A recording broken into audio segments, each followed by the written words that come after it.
Good morning everyone, welcome to jpsa.novanda.com। आज से हम लोग इकोनॉमिक्स स्टार्ट करेंगे यूनिट वाइज। पर यूनिट 3 से 4 क्लास होगा और देन आपका जो लॉन्ग क्वेश्चन है उसमें हम लोग मूव करेंगे। हर टॉपिक के बाद में एक या दो क्वेश्चन, और पूरे जब टॉपिक पूरा हो जाएगा, यूनिट पूरा कंप्लीट हो जाएगा, तो long question 4 question, 3 question, 5 question ऐसे हम लोग देखेंगे। ठीक है।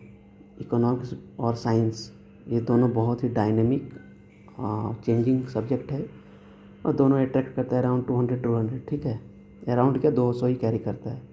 तो 200 और आपका जो लैंग्वेज पेपर है 100 नंबर का, वो ये पूरा अगर आपने कैरी मतलब कमांड कर लिया एग्ज़ाम से पहले, मतलब पीटी से पहले, तो फिर आपका मेंस कोई नहीं रोक सकता, दैट इज़ श्योर है।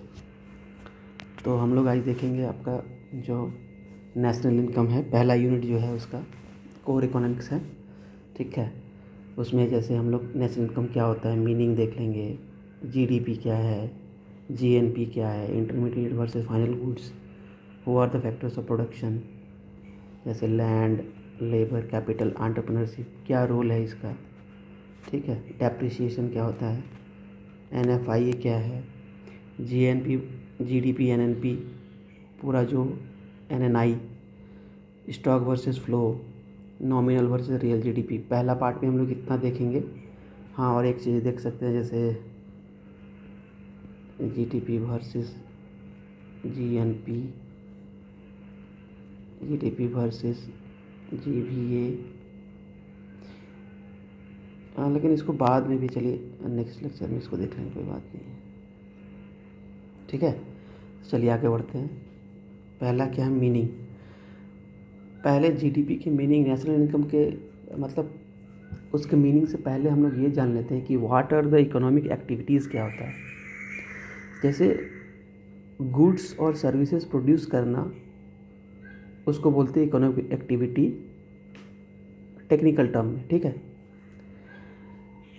और नेशनल इनकम का क्या मतलब है, जैसे कि मान लीजिए कोई इंडिविजुअल का जो इनकम अर्निंग एक्टिविटी है, हाउ ही इज़ अर्निंग, उसको हम लोग बोलते हैं माइक्रो एक्टिविटी। और जब सारे माइक्रो एक्टिविटी जो पूरा नेशन का है, सारे इंडिविजुअल का इनकम अर्निंग एक्टिविटी को हम लोग जब जोड़ते हैं तो उसको कहते हैं मैक्रो एक्टिविटी। ठीक है, तो मैक्रो और माइक्रो में आपको अंतर समझ में आ गया होगा, what is means micro activity क्या है और मैक्रो एक्टिविटी क्या है। फिर से देख लेते हैं। The income earning activity of an individual is called micro activity and the income earning activity of all individual of a nation taken together. पूरे देश का जब इंडिविजुअल का जो इनकम अर्निंग एक्टिविटी है, आय का जो कमाने का तरीका है, उसको बोलते हैं मैक्रो एक्टिविटी। यहाँ पे इंडिविजुअल का मतलब है, जो इंडिविजुअल है उसका मतलब आप ये जान लीजिए कि यहाँ देख लेते हैं। इंडिविजुअल मतलब इसमें आपका कंपनीज आ गई, फिर गवर्नमेंट आ जाएगा, फिर हम आ जाएंगे। ठीक है, पीपल। ठीक है, कोई गवर्नमेंट कंपनी भी आ जाएगी, सारी कंपनियां, प्राइवेट हो या पब्लिक कंपनी हो, गवर्नमेंट इंटरप्राइजेस, गवर्नमेंट खुद, और हम लोग, सारी चीज़ें आती हैं इंडिविजुअल के अंदर। ठीक है, तो इनका जो इनकम अर्निंग एक्टिविटी है उसको बोलते हैं मैक्रो अर्निंग एक्टिविटी। इतना तो समझ में आ गया होगा आपको। ठीक है,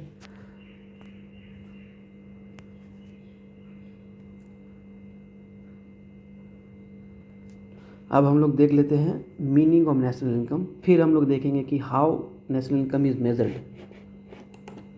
ठीक है, मीनिंग क्या है कि the final monetary value of the monetary value of final goods and services produced in a country और in economy in a accounting year. मतलब अंतिम सेवाओं और वस्तुओं का मौद्रिक मूल्य। ठीक है, कब के लिए, किसी पीरियड के लिए, तो एक समय अवधि, मान लीजिए 1 वर्ष अकाउंटिंग है जो आपका वित्तीय वर्ष है उसमें, ठीक है, इसको बोलते हैं आपका राष्ट्रीय आय, नेशनल इनकम, ठीक है।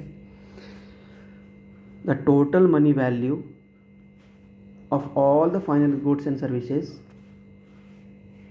Produced in a country during a particular period of time, ठीक है, इसको बोलते हैं आपका नेशनल इनकम, राष्ट्रीय आय।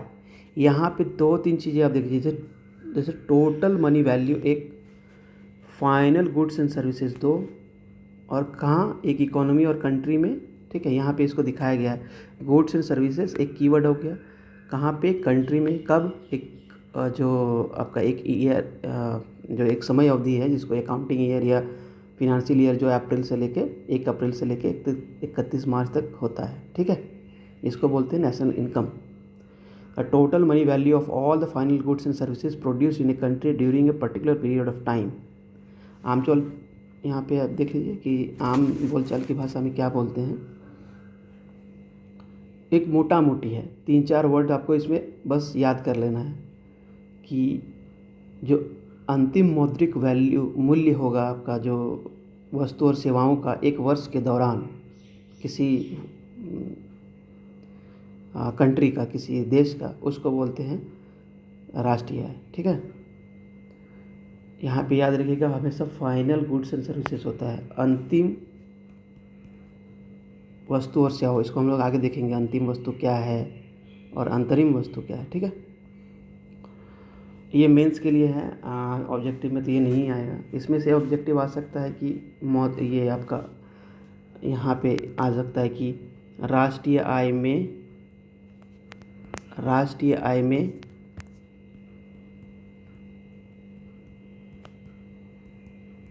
ये इंक्लूड करता है अंतिम वस्तु या अंतिम एवं अंतरिम,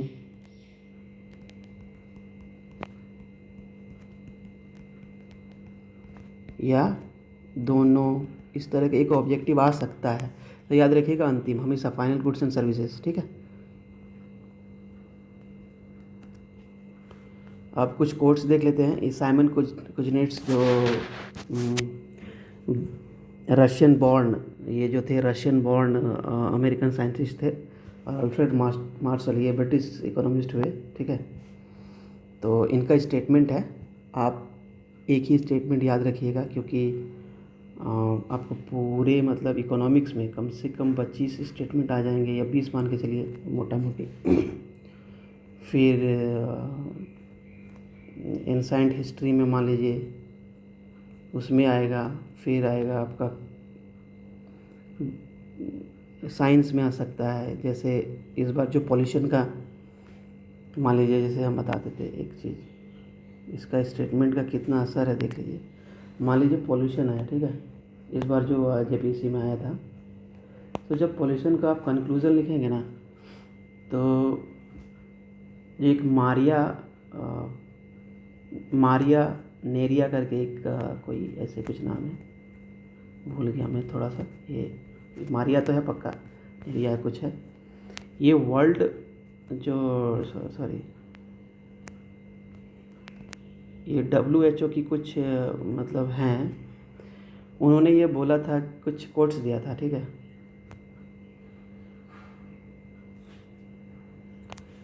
इन्होंने बोला था कि कैसे जो एयर है और एक बेसिक ह्यूमन नीड्स है, और कितने लोग जो है एक एवरेज एयर क्वालिटी है वो उसको भी गेन नहीं कर पा रहे वर्ल्ड वाइड। तो इस तरह से इन्होंने कोट दिया था। उसी तरह से इसको जैसे मैंने लिखा है, तो इसको आप लिख सकते थे, ठीक है, कंक्लूज़न में। तो ये आपका इम्प्रेशन काफ़ी उड़ा देगा। उसी तरह से मान लीजिए कि बिल गेट्स जो आप जानते हैं बिलियनियर, उन्होंने ये बोला कि जैसे एनर्जी वाला क्वेश्चन आया था ना, एनर्जी वाला 2-3 बार आया गया इस बार मेंस में, तो उसमें आप लिख सकते थे कि nuclear energy is next miracle, ये बोला था, ठीक है। तो ये सब कोट्स आपको कहीं कहीं याद रखने पड़ेंगे, ठीक है। उसी तरह से मान लीजिए एंसाइंट हिस्ट्री में ये सब कॉपी सजाने का है और इम्प्रेशन डालने का। एंसाइंट हिस्ट्री में मान लीजिए जैसे बैकलॉग में क्वेश्चन आया था राइज ऑफ मगधा,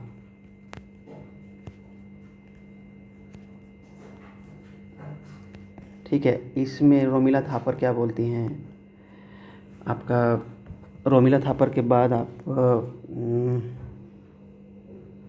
एक मिनट, जैसे हमको एक याद है एल भाष्म है, उन्होंने क्या बोला था कि the accounts of reign of Bindusara and Ajatashatru give evidence of a definite policy aimed at control of as much of the course of the Ganges as possible. तो किस तरह से मतलब इस तरह से कोट दिया था उन्होंने एल भाष्म ने बिंबिसार और अजातशत्रु के जो मतलब रोल है in the rise of Magadha. तो ये सब आपको लिखना है, तो बहुत सारे कोट्स हो जाएंगे, ठीक है। तो कोई एक याद कर लीजिएगा।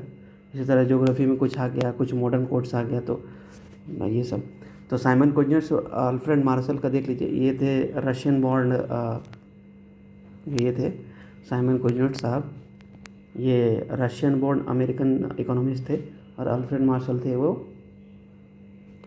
आपका ये यूके बॉर्न थे, ठीक है। तो इनका देख लीजिए, मुझे ये अल्फ्रेड मार्शल बड़ा अच्छा लगता है। साइमन कोजनेट्स से बहुत ही बढ़िया नेशनल इनकम कैलकुलेशन का कॉन्सेप्ट दिया हुआ है, तो हायर इकोनॉमिक्स में वो सब शायद पढ़ते हैं, ठीक है।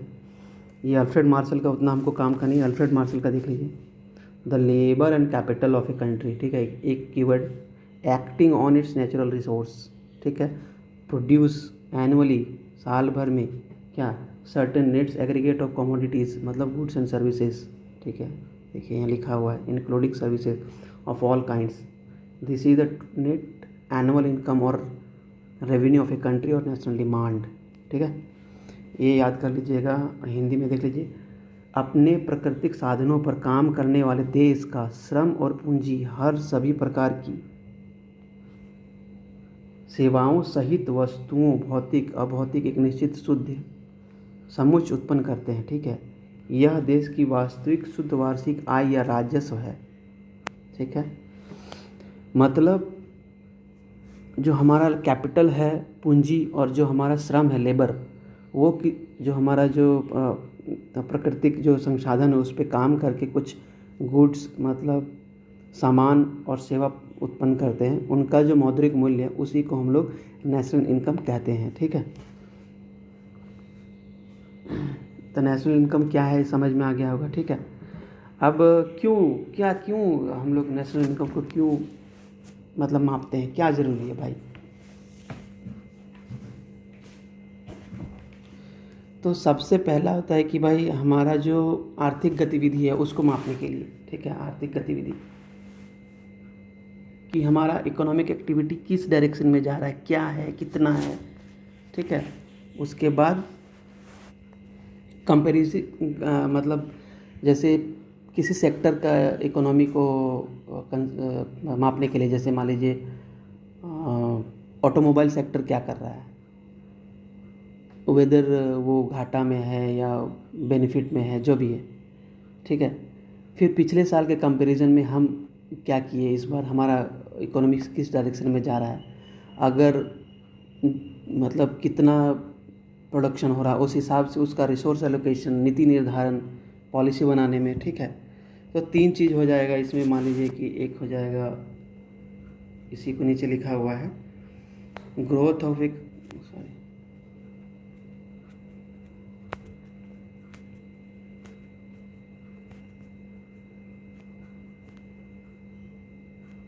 एक ये हो गया इकोनॉमिक प्लानिंग के लिए,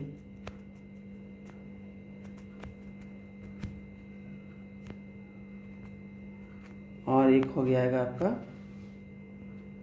कंपैरिजन के लिए कि पिछले साल के या क्वार्टर में या दूसरे इकोनॉमी के साथ, ठीक है। ये 3 चीज़, ठीक है।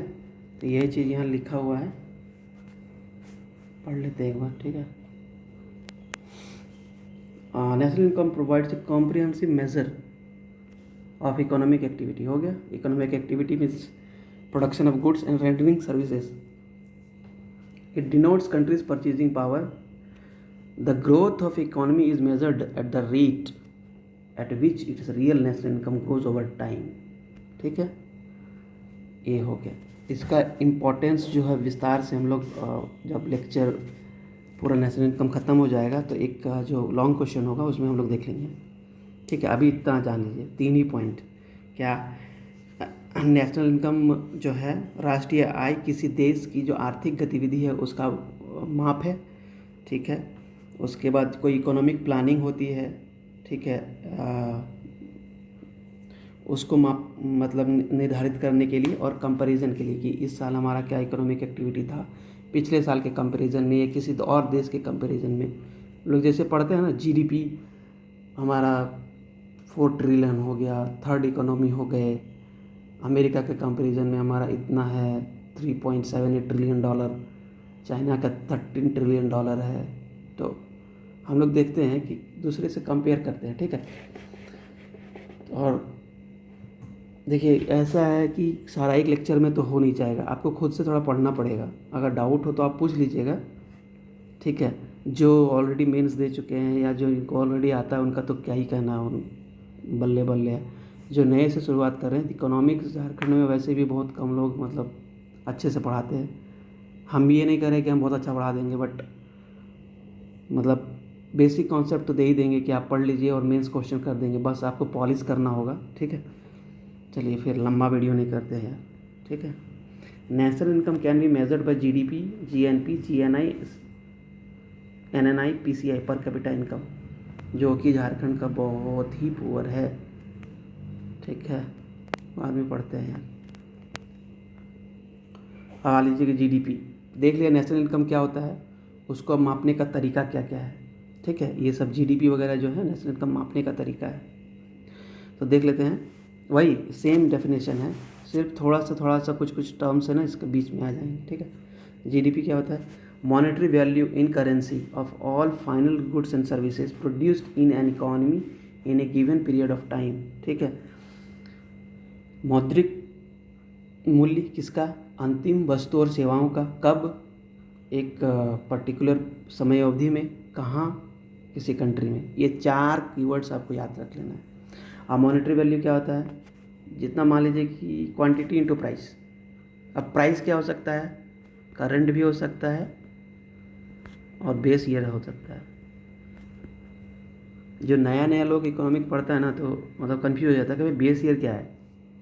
बेस ईयर ऐसा है कि मान लीजिए करंट ईयर मतलब अभी जो चल रहा है पैसा, अभी मान लीजिए अभी एक पेन का दाम सपोज 1 पेन 10 रुपया का है। ठीक है, बेस ईयर मतलब उसी पेन का जो प्राइस था 8 रुपया था, कब, 2011-12 में। इसको CSO या NSO बोल लीजिए, NSO वो निर्धारित करती है। पहले 4-5 था, या सॉरी 5-6 था, अब 11-12 हो गया। ठीक है, ये होता है बेस ईयर। बेस ईयर मतलब किसी ईयर के रेफरेंस में, और करंट ईयर मतलब अभी जो प्राइस चल रहा है। ठीक है, अभी जो ईयर चल रहा है उस पर जो प्राइस है। तो ये होता है monetary value, final goods and services. ठीक है, यहाँ पे लिखा हुआ है मौद्रिक वैल्यू, जो मौद्रिक मूल्य है मात्रा और कीमत को गुना करके निकालते हैं। ठीक है, जैसे कि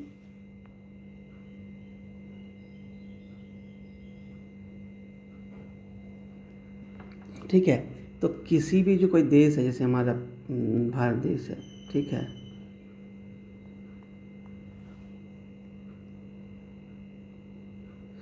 तो इसके बाउंड्री में जितना भी गुड्स एंड सर्विसेज प्रोड्यूस हुआ। ठीक है, जीडीपी याद रखिएगा बाउंड्री को डिनोट करता है। मतलब जैसे कोई मान लीजिए कि टॉयज़ है, आपको पता है खिलौना मेड इन चाइना होता है। ठीक है, toys manufactured in India by A Chinese company, ये जीडीपी ऑफ इंडिया हो जाएगा। इसको कैलकुलेट करेंगे।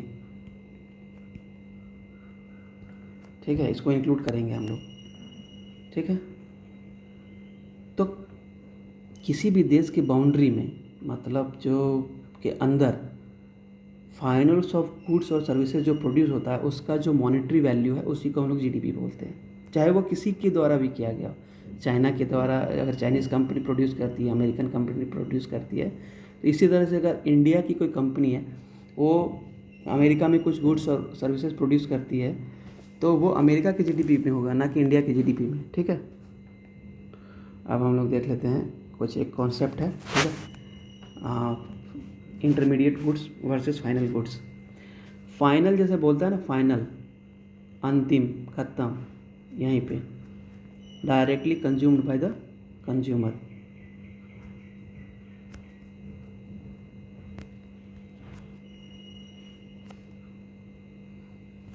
ठीक है, ये याद रखिएगा। और जो हमारा मान लीजिए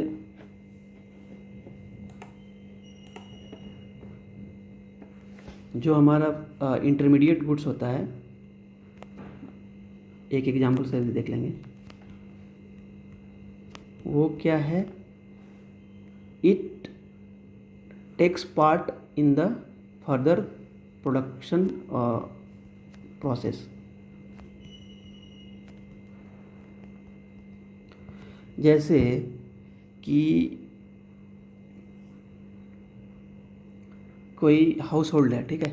हाउस होल्ड मतलब हम लोग आटा खरीद लिए, सपोज आटा आटा है ना, आटा खरीद लिया, आटा, ये फाइनल गुड्स होगा कब और इंटरमीडिएट होगा कब? इंटरमीडिएट होगा रेस्टोरेंट के लिए, ठीक है। ये आटा खरीद के इससे ब्रेड बनाएगा, रोटी बनाएगा या और कुछ बनाएगा, तो ये फाइनल गुड्स है किसके लिए? एक रेस्टोरेंट। बट आटा खुद एक फाइनल गुड्स है किसके लिए? सॉरी, हाँ। और इंटरमीडिएट, आटा इंटरमीडिएट हो जाएगा रेस्टोरेंट के लिए, और उससे बना हुआ ब्रेड और रोटी क्या हो जाएगा? फाइनल गुड्स और रेस्टोरेंट के लिए। लेकिन अगर आटा हम खरीदते हैं, हम लोग एक कंज्यूमर, तो ये फाइनल हो गया, क्योंकि हम लोग खरीद लिए। अब उससे हम लोग रोटी बनाएंगे तो रोटी को खा जाएंगे, ये नहीं कि रोटी में कुछ वैल्यू एडिशन हम लोग करेंगे, ठीक है। और एक एग्जाम्पल से समझ लेते हैं इसको। ये थोड़ा सा कन्फ्यूजन, जो शुरू शुरू में पढ़िएगा तो कुछ कुछ टर्म्स है ना, थोड़ा सा दिक्कत करता है। मान लीजिए कार, यहाँ पे लिखा हुआ है, सर कार भी देख लीजिए, कार है और व्हील्स, ठीक है। अगर कार हम खरीदे तो कार को हम कोई फर्दर प्रोडक्शन ऑफ बिजनेस में तो यूज़ नहीं करेंगे, तो कार हम लोग चलाएंगे, तो कार हमारे लिए एक फाइनल गुड्स है। वहीं व्हील्स ऑफ क्या है? मतलब जो उसका चक्का है, जो उसका पहिया है, वो एक इंटरमीडिएट गुड्स है। क्योंकि मान लीजिए जेके टायर ने टायर बनाया, उसने दे दिया आपको हुंडई को, ठीक है। तो हुंडई के लिए टायर क्या हो गया? Intermediate goods. उसको वो टायर में लगाएगा, फिर गाड़ी बेचेगा, ठीक है। तो समझ में आ गया। कार डायरेक्ट चलाने के लिए कंज्यूमर ने खरीदा, और व्हील्स किसी और बिजनेस के लिए यूज़ किया गया, ठीक है। जैसे कि कोई मशीन है, मशीन, फिर से देख लीजिए 3 एग्जांपल। मशीन है, तो मशीन मान लीजिए आटा पीसने का मशीन है, घर में लग गया, तो वो हमारे लिए फाइनल गुड्स हो गया। वही कोई फैक्ट्री में चला गया, छोटा मोटा फैक्ट्री में, तो वो इंटरमीडिएट गुड्स हो गया, क्योंकि उस कैपिटल को यूज़ करके वो कुछ और चीज़ बनाएगा, ठीक है। तो ये होता है इंटरमीडिएट वर्सेस फाइनल गुड्स। और समझ में आ गया होगा। इसमें लिखा हुआ है final goods are refer to which are directly consumed and not use in further production process. Very very important चीज़ है, ठीक है। इंपॉर्टेंट है इसलिए कि कभी कभी ऑब्जेक्टिव पूछा जा सकता है, अगर मेंस टोटल नहीं आया तो, ठीक है। अब हम लोग देखते हैं कि फैक्टर्स ऑफ प्रोडक्शन क्या होता है।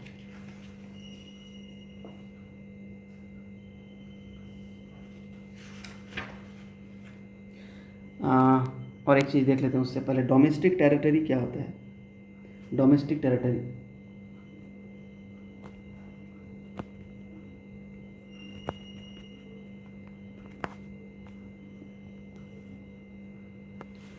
टेरिटरी तो पता है ना, बाउंड्री, वो क्या होता है? मतलब ये क्वेश्चन ऑब्जेक्टिव में पूछा जा सकता है, क्योंकि हम लोग जीडीपी पढ़े ना, कि production of goods and services, final goods and services, ठीक है, इन ए कंट्री। कंट्री मतलब कहाँ? डोमेस्टिक टेरिटरी में, ठीक है। इसीलिए डोमेस्टिक टेरिटरी इंपॉर्टेंट टर्म है। तो इसमें आ जाएगा आपका आ जाएगा टेरिटोरियल वाटर,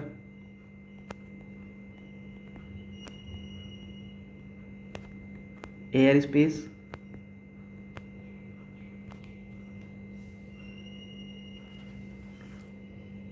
फिर इंडियन एम्बेसीज, फॉरेन में एम्बेसीज होती ना, दूतावास, इसको दूतावास बोलते हैं। एयर स्पेस मतलब जो हमारा हवाई क्षेत्र है, टेरिटोरियल वाटर मतलब जो हमारा समुद्री क्षेत्र है। ये 12-24 इस तरह नॉटिकल माइल्स है, ठीक है। उसके बाद आपका आ जाएगा मिलिट्री बेस, कोई अब्रोड में है तो,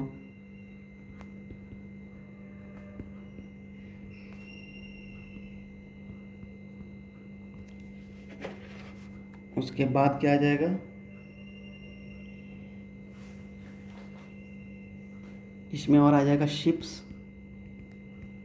एंड क्राफ्ट्स, जो हमारा है ऑपरेटेड बिटवीन 2 डिफरेंट नेशंस, ठीक है। ये सब आ जाएगा, ये ऑब्जेक्टिव है, याद रख लीजिएगा। और इंटरव्यू में पूछ देगा कि what do you mean by domestic territory, ठीक है। जो हम लोग बोल रहे हैं ना कि production of goods and services in country, country मतलब क्या, डोमेस्टिक बाउंड्री में, तो डोमेस्टिक टेरिटरी का मतलब ये सब है, ठीक है। चलिए हो गया, अब हम लोग देख लेते हैं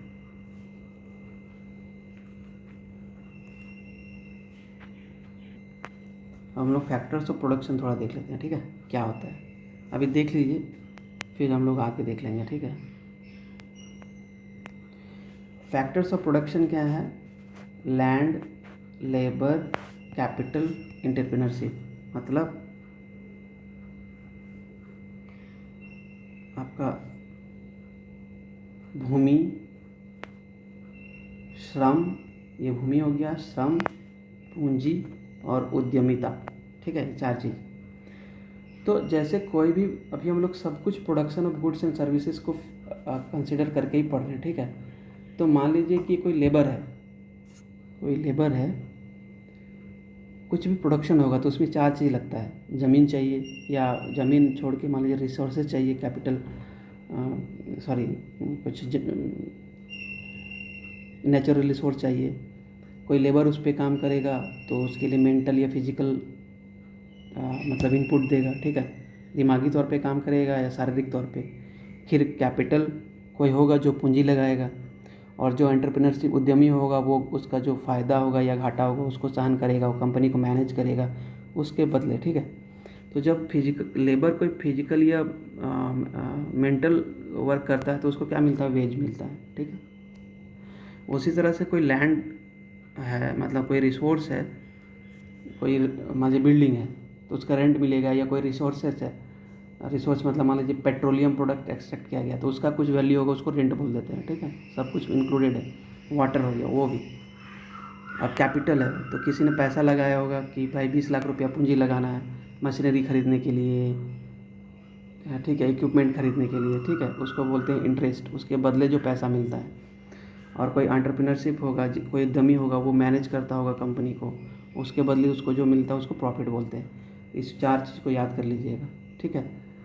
तो production of goods and services का जो फाइनल वैल्यू है उसको प्रोड्यूस करने में ये लोग काम करेंगे, लैंड, लेबर, कैपिटल और एंटरप्रेन्योरशिप। उसके बदले उसको क्या मिलेगा, वेज मिलेगा, रेंट मिलेगा, इंटरेस्ट मिलेगा, प्रॉफिट मिलेगा। इसको 1 to 1 याद कर लीजिएगा, labour, wages, land, rent, capital, interest, entrepreneurship, profit. तो ये चारों का जो सम होता है ना, यही तो है नेशनल इनकम। अदर वे में देखें तो production of goods and services का फाइनल वैल्यू, ठीक है। तो उसको कोई एक पेन है उसका 10 रुपया है प्राइस मान लीजिए, तो वो जीडीपी हो गया। लेकिन उसी को प्रोड्यूस करने के लिए ये वेजेस मिला होगा, किसी को रेंट मिला होगा, किसी को इंटरेस्ट मिला होगा, किसी को प्रॉफिट मिला होगा। तो उसके अदर वे में अगर हम जोड़ें तो यही तो आपका जीडीपी होगा, ठीक है। मान लीजिए एक पेन है,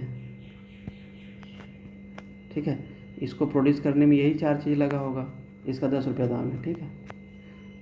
लैंड मतलब sorry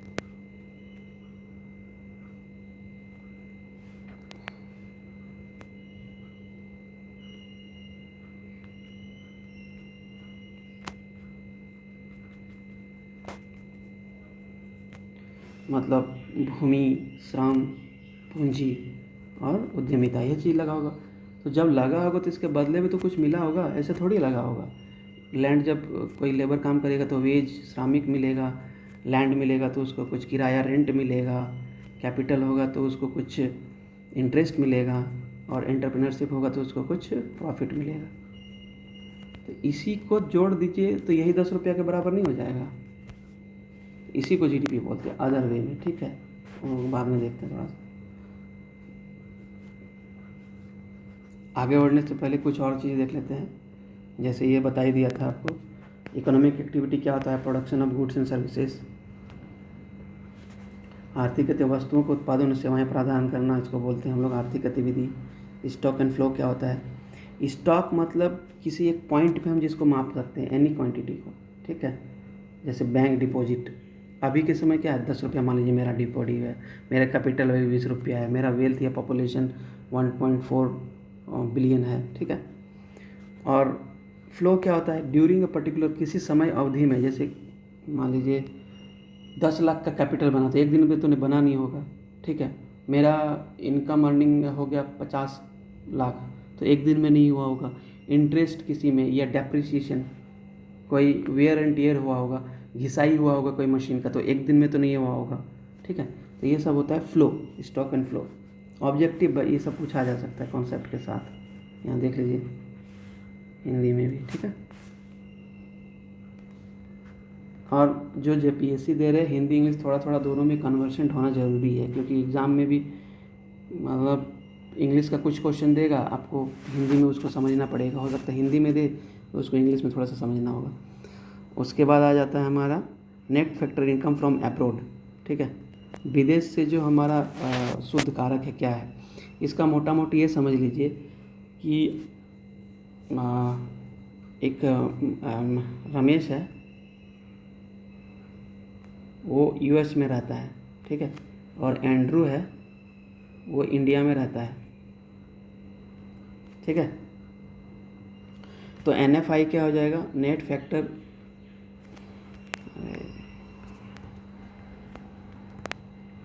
NFI net factor income from abroad क्या हो जाएगा, जो इंडिया के लोग हैं यूएस में रहते हैं या किसी फॉरेन कंट्री में, उनका कमाई मान लीजिए 10 रुपया है, ठीक है। और जो एंड्रियो या उस तरह के लोग हैं फॉरेन के, चाइनीज़ जिनमिन जो कि इंडिया में रहता है, ठीक है, उनका कमाई 8 रुपया मान लीजिए। ऐसे तो उल्टा ही होगा, तो 10 - 8 2 रुपया। ये उल्टा भी हो सकता है, मान लीजिए ये 5 होता, ये 10 होता तो -5 होता, या ये भी हो सकता है कि ये 5 हो ये भी 5 हो तो 0 हो गया, ठीक है। तो नेट फैक्टर इनकम यही है कि फॉरेन के लोग जो यहाँ रहते हैं उन्होंने क्या कमाया, और यहाँ के लोग जो फॉरेन में रहते हैं उन्होंने क्या कमाया, दोनों का अंतर। इट मे बी पॉजिटिव और नेगेटिव, ठीक है, याद रखिएगा, इम्पॉर्टेंट ऑब्जेक्टिव के लिए। और 0 भी हो सकता है भाई। Net factor income from abroad, income of Indians living abroad minus income of foreigners living in India, यहाँ लिखा हुआ है। देश के नागरिकों और कंपनियों द्वारा विदेश में अर्जित की गई कुल राशि और विदेशी नागरिकों और विदेशी कंपनियों द्वारा उस देश में अर्जित गई कुल राशि का अंतर है, ठीक। सकारात्मक भी हो, नकारात्मक, ऋणात्मक, या 0 भी हो सकता है, ठीक है। हाँ, ये क्यों पढ़े हम लोग NFI हम लोग क्यों पढ़े इसको इसलिए पढ़ा क्योंकि जो GDP है, ठीक है, जो GDP है उसको नेट में कन्वर्ट करने के लिए,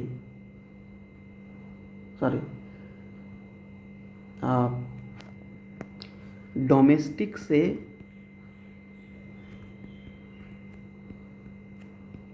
नेशनल में कन्वर्सन करने के लिए हम लोग GDP में देखे थे कि भाई कोई चाइना की कंपनी यहाँ पे लगी है, वो अर्न कर रही है तो उस बाउंड्री के अंदर अर्न कर रही है, मतलब इंडिया में, तो इसको GDP में कन्वर्ट करेंगे, लेकिन वो तो अपना प्रॉफिट लेके चला जाएगा। इसलिए इसको कंपनसेट करने के लिए नेशनल का कॉन्सेप्ट आया, जैसे ग्रॉस नेशनल इनकम या ग्रॉस नेशनल प्रोडक्शन, इनकम नहीं, प्रोडक्शन। तो ग्रॉस डोमेस्टिक प्रोडक्ट में से NFIA या NFID को अगर माइनस करेंगे तो हमको मिलेगा ग्रॉस नेशनल इनकम। तो क्या हुआ, यहाँ पे था ग्रॉस डोमेस्टिक प्रोडक्ट, ये डोमेस्टिक से नेशनल में कन्वर्ट करने के लिए MNFI को घटाते हैं, ठीक है, याद रखिएगा। डोमेस्टिक से नेशनल को कन्वर्सन कैसे करते हैं, NFI को माइनस करके। तो GDP माइनस NFIAID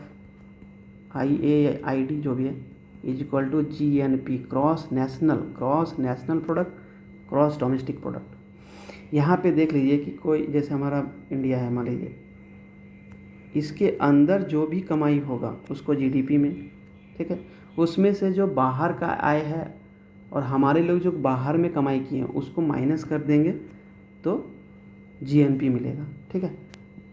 तो यहाँ पे एक चीज़ क्लियर होता है, GDP और GNP में क्या अंतर है।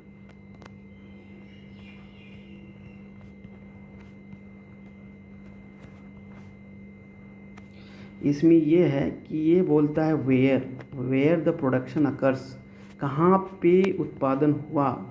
GNP क्या बोलता है, किसने किया, किसने उत्पादन किया, ठीक है। यही GDP और GNP का बेसिक कॉन्सेप्ट है।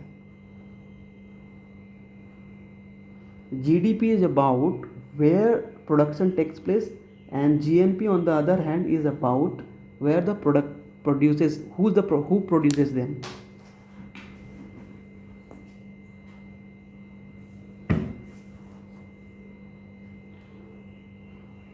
ठीक है, मतलब कोई एक US बेस्ड जैसे गूगल है, छोड़िए गूगल है, गूगल क्या करती है कि भाई US की कंपनी है, ठीक है, एक इंडिया में इसने एक अपना सिस्टर कंसर्न खोला, ठीक है, तो इसका जो आउटपुट होगा, जो भी इकोनॉमिक एक्टिविटी का आउटपुट होगा वो इंडिया के GDP में काउंट होगा, लेकिन GNP में नहीं, GNP US में काउंट होगा, ठीक है। उसी तरह से कोई इंडियन कंपनी मान लो विप्रो US में मान लीजिए कोई फॉर्म खोली है, तो उसका जो सर्विसेज होगा, ठीक है,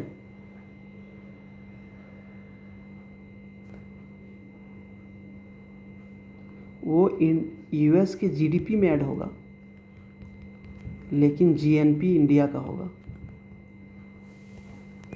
ठीक है। मतलब GDP में कोई भी production of goods and services by anyone in the geographical boundary of और टेरिटरी ऑफ ए कंट्री, और GNP में उस देश का जो रेसिडेंट है, उस देश की कंपनी है, वो कहीं भी कमाई की हो, प्रोडक्शन की हो गुड्स और सर्विसेज को, उसको इंक्लूड करते हैं, ठीक है। यही होता है GNP और GDP।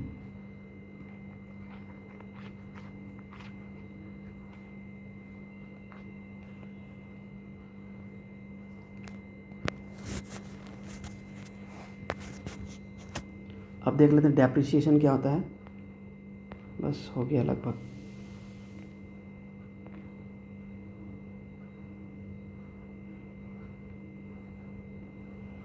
डेप्रिसिएशन मतलब कोई मशीन है, मान लीजिए एक मशीन है, आटा बनाने का मशीन है, उसको तो हम लोग काउंट करेंगे GDP में, ठीक है, वो कभी प्रोडक्शन हुआ होगा, लेकिन एक साल के बाद इसका कल पुर्जा कुछ वेयर एंड टियर हॉट हो गया होगा, तो उसको माइनस करेंगे, उसी को बोलते हैं डेप्रिसिएशन, ठीक है। तो जो ग्रॉस है ना, ग्रॉस, उसको नेट में कन्वर्ट करने के लिए डेप्रिसिएशन आता है काम में, ग्रॉस टू नेट, जैसे हम लोग देख लेते हैं। Net domestic product, net output of economy during the year, ठीक है। Some of the country's capital equipment wears out and becomes outdated each year during the production process, ठीक है। तो GDP ग्रॉस में से डेप्रिसिएशन माइनस करेंगे तो NDP होगा, नेट डोमेस्टिक प्रोडक्ट। उसी तरह से ग्रॉस नेशनल प्रोडक्ट में से डेप्रिसिएशन माइनस करेंगे तो नेट नेशनल प्रोडक्ट हो जाएगा, ठीक है। दो चीज़ देख लीजिएगा, NFI करते हैं डोमेस्टिक से नेशनल को कन्वर्ट करने के लिए, और डेप्रिसिएशन करते हैं ग्रॉस से नेट में कन्वर्ट करने के लिए, ठीक है। ये तो हो गया आपका GDP GNP। आपको खुद से एक बार 1 आध घंटा देना पड़ेगा, 1 आध घंटे का 2 घंटा देना पड़ेगा, ठीक है। उसके बाद हम लोग देख लेते हैं जीडीपी तो हो गया, हम लोग एक याद पढ़े थे हम लोग कि भाई एक करंट ईयर में एक बेस ईयर में, तो उसी से कॉन्सेप्ट आता है हमारा नॉमिनल और रियल जीडीपी का। नॉमिनल जीडीपी क्या है कि जो भी production of goods and services हुआ है उसका जो वैल्यू है, मौद्रिक मूल्य, अभी का जो प्राइस है, अभी का जो प्रिवलेंट प्राइस है इस करंट ईयर में, उस पर जब हम लोग कन्वर्ट करते हैं तो उसको बोलते हैं नॉमिनल जीडीपी, ठीक है। और रियल जीडीपी बोलते हैं गवर्नमेंट जो बेस ईयर डिसाइड करती है, जैसे अभी 11-12 है उसके रेफरेंस में, भले ही प्रोडक्शन अभी हुआ हो लेकिन उसका प्राइस हम लोग कब लेते हैं, 11-12 का। जैसे एक पेन है, अभी 10 रुपया है और 8 रुपया था, तो रियल जीडीपी 8 रुपया हुआ और नॉमिनल हुआ 10 रुपया, ठीक है। ये समझ में आ गया होगा आई थिंक, ठीक है। तो यही है चालू कीमतों, वर्तमान वर्ष की प्रचलित कीमत में व्यक्त सभी वस्तुओं और सेवाओं को मूल्य को मापता है, चालू कीमत, ये याद रखिए।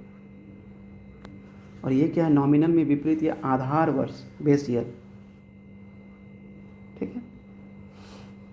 जैसे एक एग्जांपल से हम लोग समझ लेते हैं, जैसे करंट मार्केट प्राइस है और ये बेस प्राइस है 11-12, ठीक है।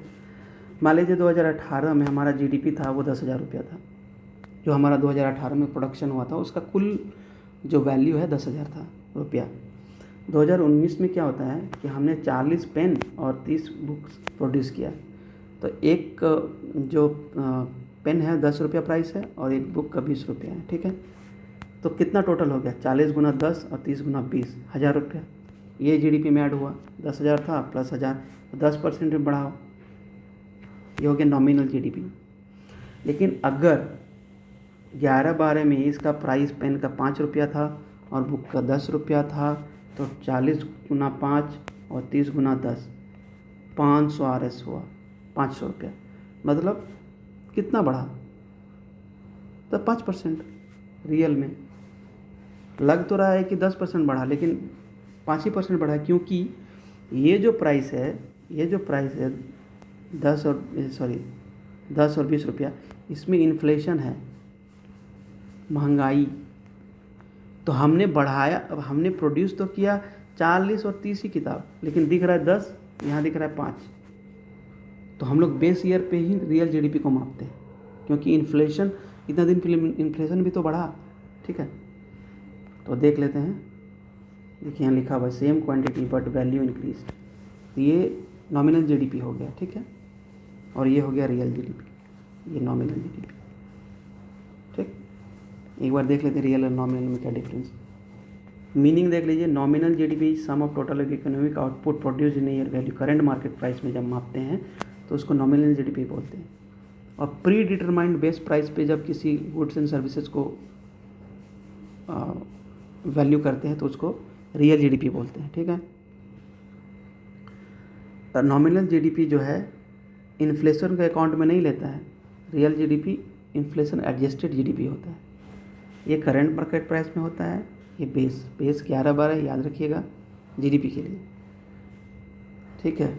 Value of GDP much higher होगा क्योंकि प्राइस बढ़ा हुआ है, इन्फ्लेशन था, लोअर होगा क्योंकि इन्फ्लेशन एडजस्टेड है, ठीक है। यूज़, क्या यूज़ है भाई, अब एक साल में जो अलग अलग क्वार्टर है उसके दरमियान जीडीपी को मापने के लिए इसका यूज़ होता है। और इसमें क्रॉस जो 1 से 2 फाइनेंशियल ईयर है उसमें मापने के लिए यूज़ होता है, किसका, रियल जीडीपी का। ये एक रियल ग्रोथ पिक्चर नहीं देता है, किसका, इकोनॉमिक ग्रोथ का, ये एक रियल पिक्चर देता है, ठीक है। फिर से देख लीजिए, क्यों 10 और 20 का कॉन्सेप्ट देख लेते हैं, सामान तो उतना ही है, प्राइस बढ़ा हुआ है 10%, यहाँ 5%, ठीक है। अब जब हम ये आपका नॉमिनल जीडीपी को रियल जीडीपी से डिवाइड करके 100 से मल्टीप्लाई करते हैं तो इसको जीडीपी डिफ्लेटर बोलते हैं। इसका यूज़ करते हैं हम लोग इन्फ्लेशन में, जो बाद का चैप्टर है हमारा, ये बाद में देखेंगे, ठीक है। यहाँ देख लीजिए GDP deflator, nominal GDP by real GDP into 100, ठीक है। Inflation, indicator of the impact of inflation on GDP in a country.